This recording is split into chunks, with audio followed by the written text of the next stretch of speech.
స్పిరిట్రానిక్స్ channel. Hope all దేవ సంస్థుతి చేయవే మనస. ఈ పాట కవి ఎలా వ్రాశారు, మోటివేషన్ ఏమిటి, కవి ఎవరు అనే విషయాలు తెలుసుకుందాం. ఈ కవి మన తెలుగు వాళ్ళందరికీ బాగా సుపరిచితులైన దైవ సేవకులు. నేటికి వారి పరిచర్య ఎంతో గంభీరంగా జరుగుతూనే ఉంది. మీరు గెస్ చేసి ఉంటారనుకుంటున్నానండి. అదే మన విజయవాడ గుంటూరు హైవేలో వెరీ బిగ్ చర్చ్ ఉంది కదా, కాకానిలో, బైబిల్ మిషన్ వారిది. ఆ చర్చ్ ఫౌండర్ మంగమూరి దేవదాసు అయ్య గారు.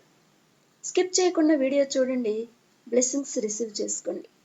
వీడియోలోకి వెళ్ళబోయే ముందు మన ఛానల్ని ఇంకా ఎవరైనా సబ్స్క్రైబ్ చేసుకోకపోతే మాత్రం ఇటువంటి మంచి వీడియోస్ కోసం మన స్పిరిట్రానిక్స్ ఛానల్ని సబ్స్క్రైబ్ చేసుకోండి. మీ ఫ్రెండ్స్ అండ్ ఫ్యామిలీకి షేర్ చేయండి. నచ్చితే మాత్రం లైక్ చేయడం మర్చిపోకండి. ఇక ఆలస్యం చేయకుండా వీడియోలోకి వెళ్ళిపోదాం. మనకందరికీ అతి ప్రియమైన 103వ దావీదు కీర్తన థ్యాంక్స్ గివింగ్ ప్రేయర్ పెట్టుకున్నప్పుడు ప్రతి శుభ సందర్భానికి కూడా దైవసేవకులు చదివిస్తూ ఉంటారు. నా ప్రాణమా యెహోవాను సన్నుతించుము, నా అంతరంగమునున్న సమస్తమా ఆయన పరిశుద్ధ నామమును సన్నుతించుము. ఇలా 22 వచనాలు ఉన్నాయి ఈ కీర్తనలో. ఈ కీర్తనలోని భావం దేవుడు చేసిన మేలులకు కృతజ్ఞత చెల్లించటం. ఆ భావాన్ని తన మనస్సుకు ప్రబోధిస్తూ వ్రాసిన 11 చరణాల సుదీర్ఘ స్తుతి గీతం దేవ సంస్థుతి చేయవే మనస అనే గీతం. అసలు మనం దేవునిని ఎందుకు స్తుతించాలో కవి ప్రతి చరణంలో ఒక కారణాన్ని సూచించాడు. దేవ సంస్థుతి చేయవే మనస అను పల్లవితో ప్రారంభించి, జీవమా యెహోవా నీకు చేసిన మేళ్లన్ మరువాకు, నీవు చేసిన పాతకంబులను మన్నించి జబ్బులేవి లేకుండా చెయ్యున్, ఆ కారణముచే దేవ సంస్థుతి చేయవే మనస అని మొదటి చరణం పాడుతూ ఉంటారు. అలాగే రెండవ చరణంలో చావుగోతి నిండి నిన్ను లేవనెత్తి దయను కృపను జీవకిరీటముగా వేయున్, నీ శిరస్సు మీద జీవకిరీటముగా వేయున్, ఆ కారణముచే దేవ సంస్థుతి చేయవే మనస అని రసవంతమైన దేవుని ప్రేమకు ఈ కీర్తన ఒక మచ్చుతునక. మనం పామరులమై దైవ సాన్నిధ్యం నుండి తొలగిపోయినప్పటికీ దేవుడు ప్రత్యుపకారం చేయలేదట. ఎందుకంటే భూమి కంటే ఆకాశం ఎంత ఉన్నతముగా ఉన్నదో ఆయన యందు భయభక్తులు గలవారి ఎడల ఆయన కృప అంత అధికముగా ఉంటుందట. అలాగే తండ్రి తన బిడ్డల ఎడల ఎలా జాలిపడతాడో ఆ విధంగా భక్తిపరుల ఎడల జాలిపడతాడు దేవుడు. ఇంకా ఎవరు దేవుని ఆజ్ఞలను గైకుంటారో వారిపై దేవుని కృప నిరంతరం నిలిచి ఉంటుంది అని అభయమిస్తాడు కవి. ఈ విధమైన ప్రేమను తాను అనుభవించేవాడు కనుకనే ధైర్యంగా ఆ ప్రేమను పొందటానికి కావలసిన నిబంధనలతో సహా పొందుపరిచాడు ఈ శ్రేష్టమైన గీతంలో.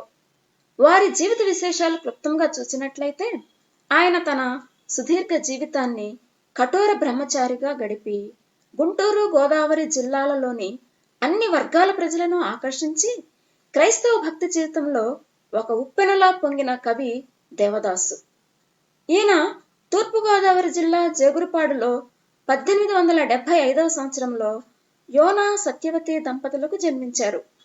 రాజమండ్రిలోని లూథరన్ స్కూల్లో విద్యాభ్యాసం చేసి సిద్ధాంతపరంగా తనకు కలిగిన నిశ్చయానికి కట్టుబడి వేదాంత విద్యార్థిగా ఉన్నప్పుడే తాను వేరే తనదైన ఒక మిషన్ను స్థాపించిన నిష్ఠాగరిష్ఠుడు దేవదాస్ కవి.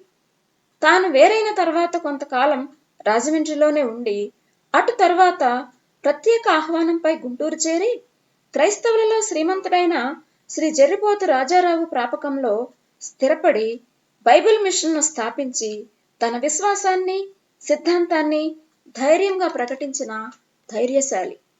నిరాడంబరం ఆదర్శవంతమైన జీవిత విధానం అనేకుల్ని ఆకర్షించింది. బైబిల్ చేత పట్టుకుని వాక్యోపదేశంలో రవ్వల రాల్చిన బోధకుడు ఈయన. జీవిత పర్యంతం తాను విశ్వసించిన సత్యం కొరకు పోరాడి ఎదురైన కడగండ్లను చిరునవ్వుతో స్వీకరించిన శాంతమూర్తి. ఈయన 1960లో మరణించినప్పుడు విలపించింది ఒక క్రైస్తవులే కాదు, ఆయన వాక్యోపదేశాన్ని విని ఆదర్శవంతమైన ఆయన జీవిత విధానాన్ని పరీక్షించిన ప్రతి వ్యక్తి. ఈయన ఎన్నో గ్రంథాలు వ్రాశారు. వాటిలో అధిక భాగం వచన గ్రంథాలు, అవి కూడా బైబిల్ వ్యాఖ్యానాలు, ఉపన్యాసాలు, క్లుప్త ధ్యానాలు. వీరికి కవితా ధార అద్భుతంగా అలవడింది. దేవుడు తనకు ఇచ్చిన కవితా వరాన్ని కొన్ని వందల భక్తి గీతాలు రచించటానికి వినియోగించారు. ఆరాధనలో ప్రతి వ్యక్తి పాడుకోదగిన తేలికపాటి ట్యూన్ను అమర్చి తనదైన ఒక సంగీత మార్గాన్ని ఏర్పరచుకున్నాడు ఈ కవి దిగ్గజం. ఈ గొప్ప భక్తుని జీవిత విశేషాల గురించి ధ్యానించటం ఎంతో ప్రోత్సాహకరంగా ఉంది కదూ. మీకు ఈ గొప్ప దైవజనుని జీవిత విశేషాలు కానీ, వారు రచించిన పాటలు కానీ తెలిస్తే కామెంట్స్లో తెలియచేయండి ఫ్రెండ్స్. వీడియో నచ్చితే మాత్రం లైక్ చేయండి. తెలుగు భక్త కవులైన ఏబి మాసిలామణి, పురుషోత్తమ చౌదరి, పులిపాక జగన్నాథం గారుల క్లుప్త జీవిత చరిత్రలు వీడియోస్గా మన ఛానల్లో అవైలబుల్గా ఉన్నాయి. తప్పక చూడండి. Thank you. God bless you.